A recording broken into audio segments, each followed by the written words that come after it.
Hai pemirsa, balik lagi di Reca Buntung Channel, channelnya Jogja. Wah, seneng banget. Di kesempatan kali ini, Alia bisa kembali menemani pemirsa tercintanya Reca Buntung Channel bersama dengan seseorang yang baru pertama kali kita barengan di sini ya. Yes, kita baru pertama kali dan tentunya Alia nanti nih pemirsa bakalan membawakan cerita horor dan ini benar-benar real terjadi di Alia ya. Oh, ya gak sih? Nanti ceritanya ini adalah cerita dari rekannya Alia. Oh, gitu. Dah, buat pemirsa yang belum subscribe, ayo langsung subscribe. Yang udah nonton video ini, nyalain juga loncengnya biar pemirsa selalu dapat notifikasi. Kasih jempolnya juga. Dan boleh banget pemirsa kasih masukan ke kita lewat komen di bawah ini.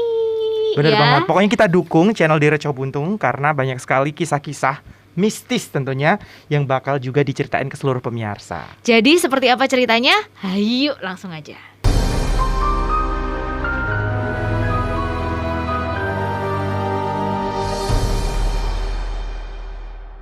Oke, Febri. Ya, Alia. Jadi ini ceritanya nih sebenarnya sudah terjadi beberapa tahun yang lalu ya.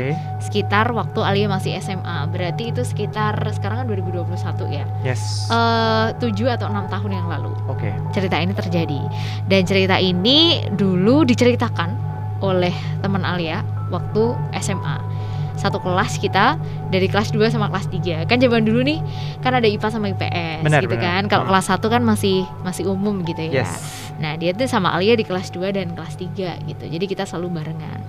Nah, dia ini cerita tentang suatu kejadian yang menggemparkan. Sangat menggemparkan. Iya, di lingkungan rumahnya dia cukup menggemparkan gitu ya.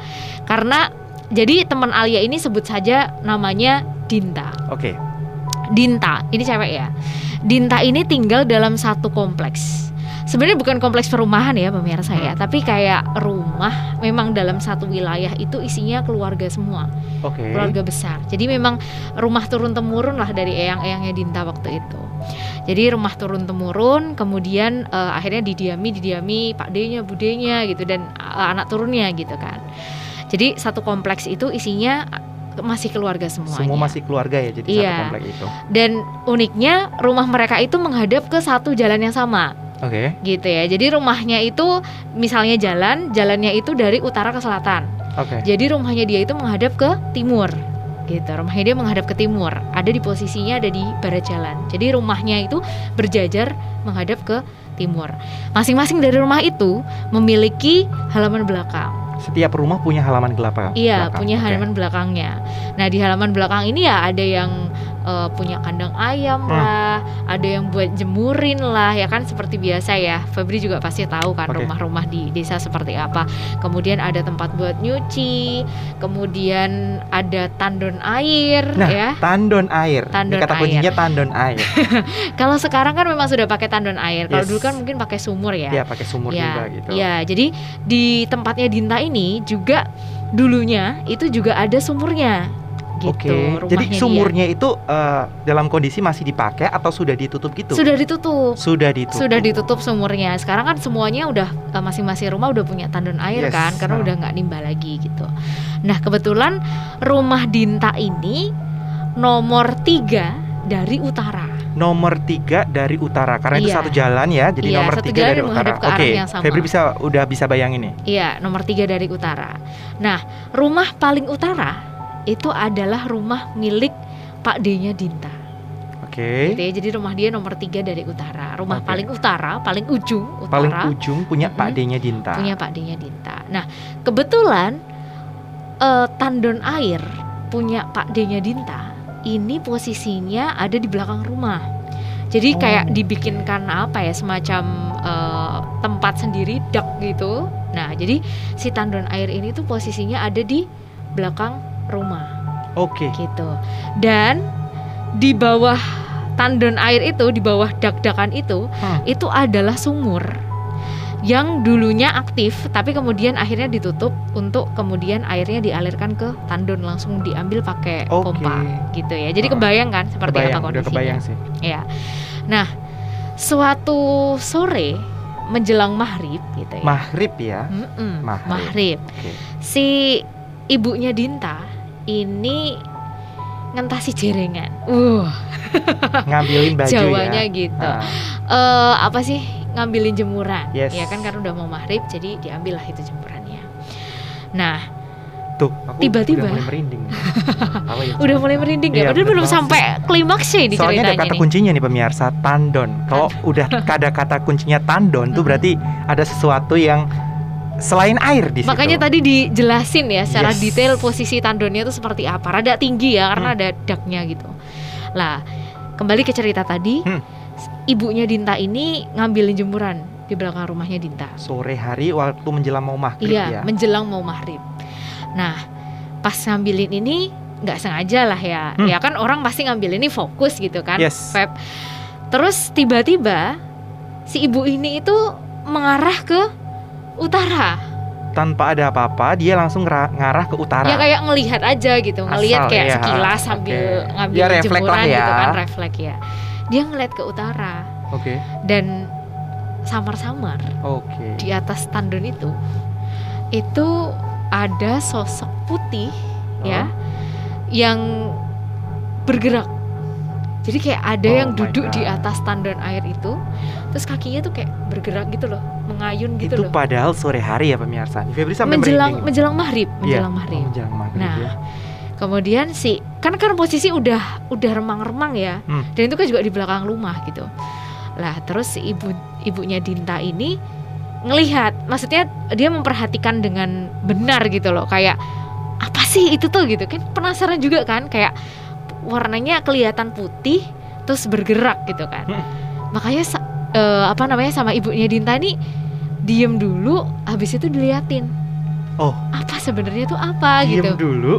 Diem dulu, ngeliatin dulu. Malah itu diliatin, apa? memastikan ya. Kan nggak jelas Iya, kan, bener-bener. dari jauh juga kan. Jaraknya kan 3 rumah Oke, gitu. oke. Jadi benar-benar diliatin dulu itu apa. Nah, setelah sadar bahwa ternyata itu adalah sosok penampakan yang kata orang sih ya, Boleh sebut berdasarkan nggak sih mereknya? Sugus boleh. ya.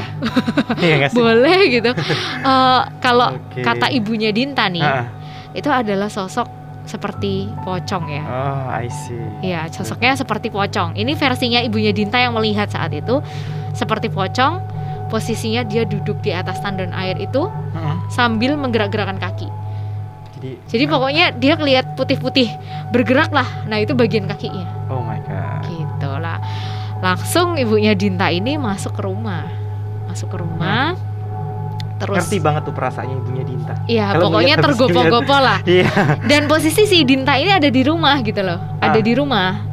Jadi Dinta tuh tahu bagaimana ekspresi ibunya saat itu, ketakutan ibunya saat itu gitu. Jadi terus ibunya cerita, ditenangkan gitu kan, lihat apa, akhirnya dia bisa cerita tadi di atas tandon air itu dia ngelihat sosok seperti pocong Udah yang duduk dideskripsikan di atas tergambar jelas ya, tandon jelas. Oh, gitu. oke. Jadi apa sih yang bisa kita ambil dari cerita ini? Sebenarnya kalau kita lihat dari timingnya itu kan menjelang maghrib nih. Jadi posisi kalau orang-orang dulu Yes. itu biasanya memberikan nasihat kalau mau maghrib itu jangan keluar rumah. Ya, apalagi kita kalau udah dengar azan ya, Ya. baiknya untuk sejenak berhenti dulu pemirsa. Jadi ketika azan itu aktivitas tuh nggak usah dilakukan dulu, berhenti sejenak, kan cuma 3 menit 5 menit ya. Jadi Ya. kita bisa petik itu sih dari Betul. ibunya Dinta. Jadi kalau mau menjelang pergantian siang ke malam itu sebaiknya di dalam rumah aja gitu. Karena sebenarnya nih Ali juga pernah baca dan pernah dengar dari banyak orang juga. Kenapa ada nasihat atau ada pembelajaran seperti itu gitu ya? Karena ternyata ketika menjelang dari siang menjelang malam itu di sana itu ada elektron lagi ya. Oke. Bukan elektron, tapi kayak semacam yang ada di muka bumi ini tuh berubah gitu. Oh iya. Gitulah. Kalau Jadi bahasa ilmunya gitu ya. iya, semacam seperti itu. Jadi ada kubu positif dan negatif lah itu tuh. Pokoknya kalau siang mau malam itu tuh kayak semacam dia itu sedang ada di masa peralihan Mungkin gitu loh. gerbangnya kali ya, penutupan dan pembukaan gerbang ya. Nah, jadi akhirnya Iya. disarankan untuk tidak keluar rumah Benar terlebih banget. dulu. Jadi Begitu. kita bisa petik dari cerita Alia bahwa ketika kita sudah mau pergantian siang ke malam, baiknya itu di rumah aja. Apalagi kalau buat kaum muslim nih yang lagi mendengar azan ya, baiknya kita sejenak nggak usah melakukan aktivitas terlebih dahulu. Yes, begitu ya. Jadi itu tadi pemirsa cerita dari Alia untuk episode kali ini. Nanti kita bakal dengerin juga cerita dari Febri, karena Febri juga sudah nyiapin cerita spesial buat pemirsa. Tapi nggak sekarang, di episode selanjutnya. Dan pokoknya buat pemirsa yang udah nonton video ini, jangan lupa buat like, subscribe. Terus juga boleh banget dikasih komennya di bawah. Dan nyalain loncengnya biar Bener pemirsa banget. selalu dapat update kalau misalnya kita upload video baru. Dan sekarang saatnya saya Alia Nova pamit. Febri pamit. Pareng.